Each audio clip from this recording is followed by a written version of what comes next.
Chicken এখন বাঙালির ঘরে ঘরে, বিশেষ করে ব্রয়লার চিকেন। কিন্তু সেই চিকেনে কি কি বিপদ রয়েছে আজকের অফবিট আপনার সামনে আনবে সেই তথ্যই। খুবই বিপজ্জনক এই ধরনের ব্রয়লার চিকেনগুলো। আমার সঙ্গে দুজন এক্সপার্ট রয়েছেন, পরিচয়টা আগে সেরে নিই, তারপর শুনবো আপনাদের কথাও। আমার বাদিকে রয়েছেন ডক্টর শ্যামাশিস বন্দ্যোপাধ্যায়, আর আমার ডান দিকে রয়েছেন প্রাণী বিশ্ববিদ্যালয়ের উপাচার্য পূর্ণেন্দু বিশ্বাস। দুজনের সঙ্গে আপনারা কথা বলতে পারেন 22342424391812, দুটো নাম্বার খোলা রইল আপনাদের জন্য। শুরুতেই সেই তথ্য আপনাদের সামনে আনবো। একাধিক ইউনিভার্সিটি যা নিয়ে গবেষণা করে বিভিন্ন পাবলিকেশনে বিভিন্ন সময় তাদের মতামত প্রকাশ করেছে। কি কি বিপদ লুকিয়ে রয়েছে ব্রয়লার চিকেনে পৃথিবী জুড়ে দেখুন। मुर्गी गाँव जोड़े अंडे का क्या होगा, क्या होगा, हर लाइफ मिलेगी या तवे पे फ्राई होगा।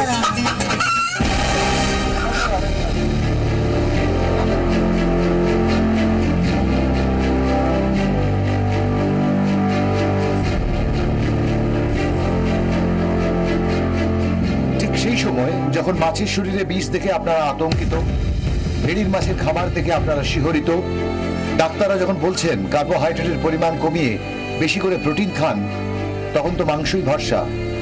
মাটনে আবার হাত ছোঁয়ালি ছ্যাঁকা, তাই চিকেনই একমাত্র অবলম্বন। কিন্তু সেগুলোও বালি। হ্যাচারিতে মুরগি চাষের ছবিটা ভালো করে দেখুন।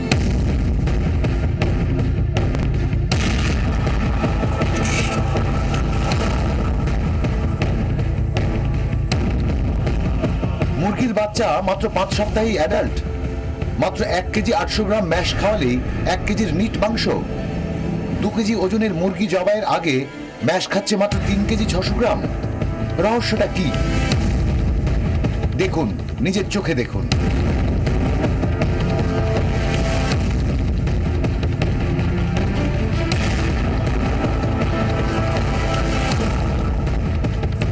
ম্যাশের সঙ্গে মেশানো হচ্ছে ভিটামিন, ক্যালসিয়াম। ইনজেকশন পুশ করে দেওয়া হচ্ছে অ্যান্টিবায়োটিক। চটচর করে বড় হচ্ছে মুরগি, হু হু করে বাড়ছে ওজন। ইনজেকশন আছে, কেউ আই ড্রপ আছে, নোজ ড্রপ আছে, এভাবে খাওয়া দাওয়া ফিড দেওয়া হয়। ফিডের সঙ্গে ধরুন একটু ভিটামিন দেওয়া হয়। আর ডিম যখন আসে, ডিমের আসার আগে ক্যালসিয়ামটা দিলে ডিমটা একটু বাড়ে এবং ডিমের খোসাটা শক্ত হয়। হ্যাঁ, ইঞ্জেকশন সব জায়গায় দেওয়া হয়, ইঞ্জেকশন ফিডের সঙ্গে তারা কি মেশাচ্ছে, কি রোগ হচ্ছে তারা বলতে পারবে।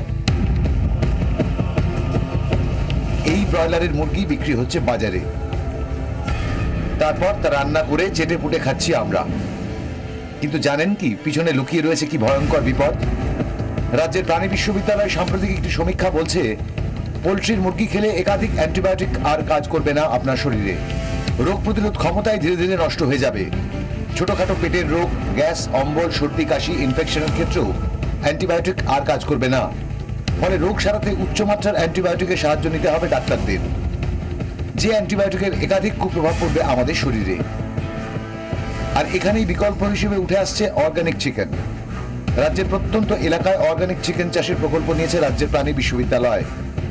প্রশিক্ষণ দেওয়া হচ্ছে গ্রামবাসীদের। ক্যামেরায় কুণাল গাঙ্গুলি ও মনোজ হাজরার সঙ্গে কমলাক্ষ ভট্টাচার্য ও মৌমিতা চক্রবর্তীর রিপোর্ট, 24 ঘন্টা। আর চিকেন দেখার পর আমারও প্রশ্নের পর খাবোটা কি? ডক্টর ব্যানার্জি, আপনার কাছে শুরুতেই আসবো। চিকেন, ব্রয়লার চিকেন যে পদ্ধতিতে তৈরি করা হচ্ছে, সত্যি আমাদের জন্য কতটা ক্ষতিকর? দেখুন, ব্যাপারটা হচ্ছে যে আপনারা যেটা দেখালেন সেটা হয়তো অনেকটা সত্যি আছে তার মধ্যে, কিন্তু সেখান থেকে একদম হয়তো বলছেন কেন, পুরোটাই তো আমি সেটা দিয়ে আসছি। সেখান থেকে একদম লজিক্যাল কনক্লুশন যে চিকেন খাওয়া যাবে না, এটা টু ফার ফেজেড। ব্যাপারটা হচ্ছে যে এই সমস্যাটা যেখানে অধিক খাবারের প্রয়োজন, আমাদের যত লোক সংখ্যা এটা পৃথিবী জুড়ে, আমাদের ভারতবর্ষ বা পশ্চিমবঙ্গে নয়, আমাদের অনেক খাবারের দরকার, আমাদের অত অপরচুনিটি নেই। সুতরাং এই স্বল্প মাত্রার জায়গাতে আমাদের খাবার বানাতে হবে। এই সমস্ত চিকেন যাদের আপনি ব্রয়লার বলছেন, এরা সবাই কিন্তু জেনেটিক্যালি মডিফাইড এক ধরনের খাবার। মানে আপনি জানেন যে আজ থেকে বছর 8 আগে এই জিএম ফুড নিয়ে সারা পৃথিবী জুড়ে অনেক রকম আলোচনা ইত্যাদি হয়েছিল। এরা কিন্তু সবাই জিএম ফুডের মধ্যে পড়ে। এদের যেটা সমস্যা যে এই তাড়াতাড়ি বড় করার জন্য অনেক রকম অ্যাকশন নেওয়া হয়, তার মধ্যে খাবারে কিছু মেশানো হয়, কিছু ইনজেকশন, ড্রপস, তাদের কিছু অ্যান্টিবায়োটিক খাওয়ানো হয় যাতে তাদের গ্রোথটা ভালো হয়। এবার আপনি যখন সেই প্রোডাক্টগুলো খাচ্ছেন তখন সেগুলো আপনার শরীরে আসছে। দেখা গেছে যে এই খাবারের মধ্যে কিছু কিছু পদার্থ থাকে যেগুলো আপনার শরীরে ঢুকলে বা মানুষের শরীরে ঢুকলে তাদের ইম্পোটেন্সের চান্সটা একটু বাড়ে, মানে বন্ধাত্ম চান্সটা একটু বাড়ে। কিছু কিছু ম্যালিগন্যান্সির চান্স খুব কম কিন্তু বাড়তে পারে। এবং এই অ্যান্টিবায়োটিক যে পার্টিকুলার ইস্যুটা বললেন, এদের যে অ্যান্টিবায়োটিক খাওয়ানো হচ্ছে বা দেওয়া হচ্ছে সেটা হয়তো আপনি আমি খাই না, কিন্তু সমস্যা হচ্ছে যে এদের কাছ থেকে যে ব্যাকটেরিয়াগুলো এদের কাছ থেকে আসে 87% এটা আমেরিকার কথা বলছি আপনাকে, বোথ ব্রয়লার চিকেন যাদের বলছেন বা এমনি চিকেন, অর্গানিক চিকেন যাদের বললেন, তাদের 87% সেই চিকেনেতে ক্যাম্পাইলোব্যাক্টার ইনফেকশন থাকে যেভাবে মিটটা প্রসেসড হয়, এবং কিছু কিছু ইকোলাই থাকে। এবার এই ইকোলাই ব্যাকটেরিয়াটা এরা যদি ওই অ্যান্টিবায়োটিকের আস্বাদ পেয়ে তাদের মধ্যে কোনো রকম জেনেটিক মডিফিকেশন হয়, তখন সেই ইকোলাই আপনার শরীরে বা আমার শরীরে ঢুকলে তাকে মারতে অনেক বেশি অ্যান্টিবায়োটিকের প্রয়োজন হবে। ভয়ানক তথ্য, আমি আরো ডিটেইলে জানবো আপনার থেকে ডক্টর ব্যানার্জি, কিন্তু তার আগে টেলিফোনে কেউ রয়েছেন, শুনে নি। বলুন। হ্যালো হ্যালো, চন্দননগর থেকে জামান নাসির বলছি। হ্যাঁ বলুন। বলছি আমার একটা প্রশ্ন, আপনারা একের পর এক অফবিটে যে খাবারের বিপদের সংখ্যা দিয়েছেন আমরা রীতিমতো শঙ্কিত। পাশাপাশি আপনারা যে বিকল্প মুরগি চাষের কথা বলছেন, মাননীয় প্রাণী বিশ্ববিদ্যালয়ের উপাচার্য আছেন, তার কাছেও আবেদন যে কোথায় পেতে পারি আমরা ঠিকই। সেই তথ্য আপনাকে দিতেই তো আমাদের অফবিট একের পর এক। আপনি শুনতে থাকুন, ধন্যবাদ ফোন করেছেন বলে। আমি আপনার কাছে আসবো। এই অর্গানিক চিকেন, এটা মানে এই অর্গানিক এখন অনেক কিছু, চা অর্গানিক, চাল অর্গানিক, চিকেনও অর্গানিক, এটা কি? না, অ্যাকচুয়ালি অর্গানিক টার্মটা ঠিক আমরা ওইভাবে ইউজ করতে পারি না। তার কারণ হচ্ছে অর্গানিকটা একটা লেভেল, এবং এই লেভেলটা দিতে গেলে যে অথরিটি এর জন্য দায়িত্বপ্রাপ্ত তাদের কাছ থেকে আপনাকে সার্টিফিকেশান পেতে হবে। আমি যেটা বলতে চেয়েছিলাম সেটা হচ্ছে যে ইটস ন্যাচারাল।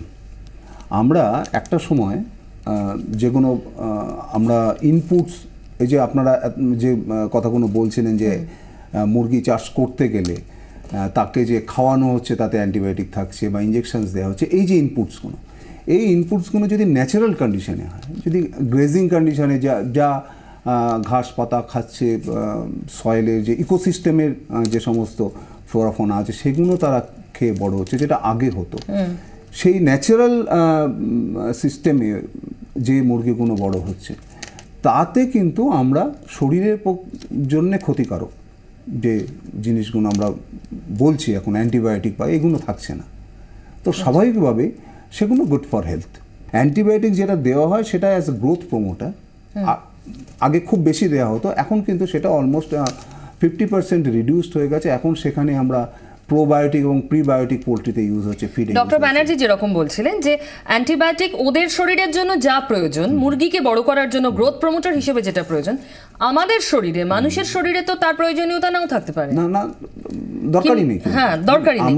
তো সেক্ষেত্রে সেটা যদি ঢোকে শরীরে, ক্ষতি করবে কি করবে না? অ্যান্টিমাইক্রোবিয়াল রেজিস্ট্যান্স AMR, এটা এখন একটা internationally all UN is concern. এটা আমরা আমাদের ইউনিভার্সিটিতেও FAOর সঙ্গে একটা জয়েন্ট কোলাবোরেশনে আমাদের একটা প্রজেক্ট নেওয়া হচ্ছে অ্যান্টিমাইক্রোবিয়াল রেজিস্ট্যান্সের ওপরে। কিন্তু যেটা বলা সেটা হচ্ছে যে অ্যান্টিবায়োটিক অ্যানিম্যালসে, পার্টিকুলারলি ফুড অ্যানিম্যালসে যেগুলো দেওয়া হচ্ছে সেগুলো for improving the gut health, যেটা উনি বলছেন, মানে এটা ওই নির্দিষ্ট প্রাণীর হেলথের দিকে নজর রেখে করা হচ্ছে। গাট হেলথ মানে যাতে যে খাবারটা খাওয়ানো হচ্ছে তাতে যে নিউট্রিয়েন্টস থাকছে সেটার অপটিমাম ইউটিলাইজেশন হয়। গাটে যদি কোনো ইনফেকশন থাকে তো ন্যাচারালি অপটিমাম ইউটিলাইজেশন হয় না। সেই গাট হেলথ রাখার জন্য একটা প্রোফাইল্যাকটিক ডোজে, তো সেটা আমাদের শরীরে ঢুকলে কি কি হতে পারে? ইতিমধ্যে আমরা শুনলাম বন্ধাত্বের মতো রোগ এবং ম্যালিগন্যান্সি কোনো কোনো ক্ষেত্রে হতেও পারে। আর কি কি সম্ভাবনা রয়েছে, কোন কোন বিপদের জায়গা রয়েছে, চিহ্নিত করবে একটা বিরতির পর। কিন্তু বিরতির আগে কেউ টেলিফোনে রয়েছেন, শুনবো তার কথা। বলুন। হ্যালো হ্যালো, আমি হাওড়া থেকে তন্ময় দত্ত বলছি দিদি। বলুন। বলছি দিদি, টিভির ভলিউমটা মিউট করে নিন। দেখানো হচ্ছে এটাই চিকেনটা কি বাচ্চাদের পক্ষে সমান ক্ষতিকর?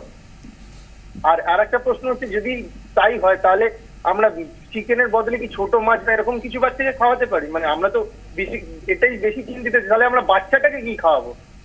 মানে আমাদের ছোটবেলার খাওয়া দাওয়া আর এখনকার খাওয়া দাওয়া তফাৎ হয়ে গেছে না? বুঝতে পেরেছি, খুব খুব চিন্তার জায়গা আপনাদের জন্য, আপনার মতো অনেকের কাছে।